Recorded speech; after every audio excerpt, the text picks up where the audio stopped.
पूर्ण कृष्ण चेतना एक आवश्यक विषय वाणिपीडिया से प्रत्येक व्यक्ति को पूर्ण कृष्ण भावनामृत में भगवान की भक्ति में संलग्न रहना चाहिए।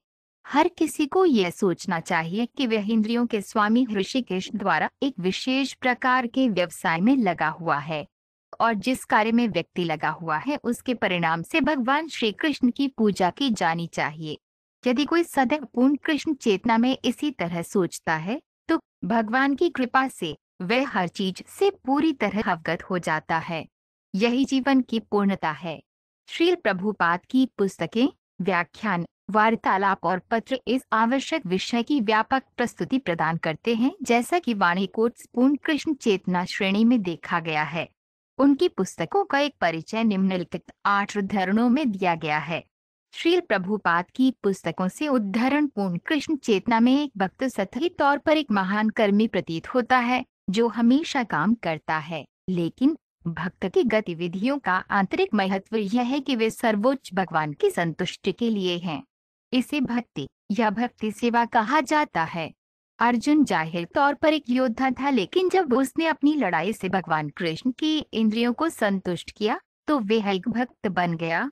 श्रीमद्भागवत 3.27-23। एक पूर्ण कृष्ण भावना भावित व्यक्ति त्रिविध दुखों के आक्रमण से बिल्कुल भी परेशान नहीं होता है, क्योंकि वह सभी दुखों को भगवान की दया के रूप में स्वीकार करता है और खुद को अपने पिछले दुष्कर्मों के कारण अधिक परेशानी के योग्य समझता है, और वह देखता है कि भगवान की कृपा से उसके दुख न्यूनतम स्तर तक कम हो गए हैं।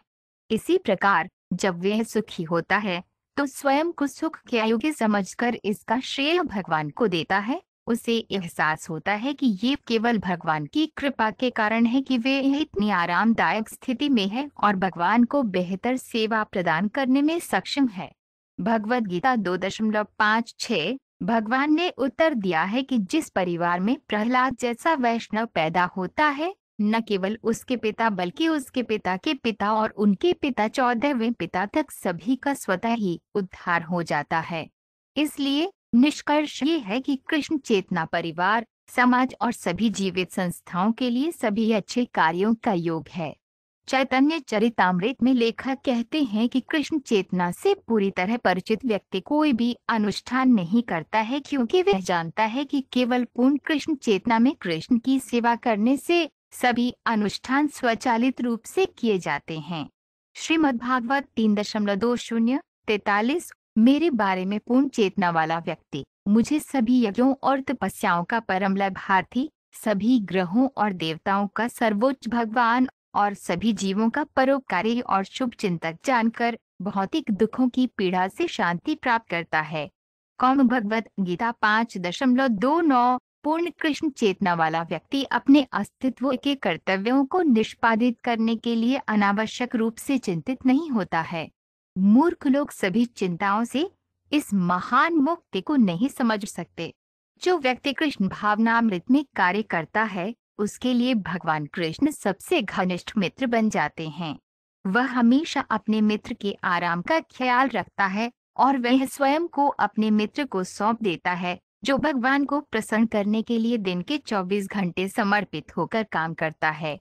इसलिए किसी को भी जीवन की शारीरिक अवधारणा के झूठे अहंकार से दूर नहीं जाना चाहिए।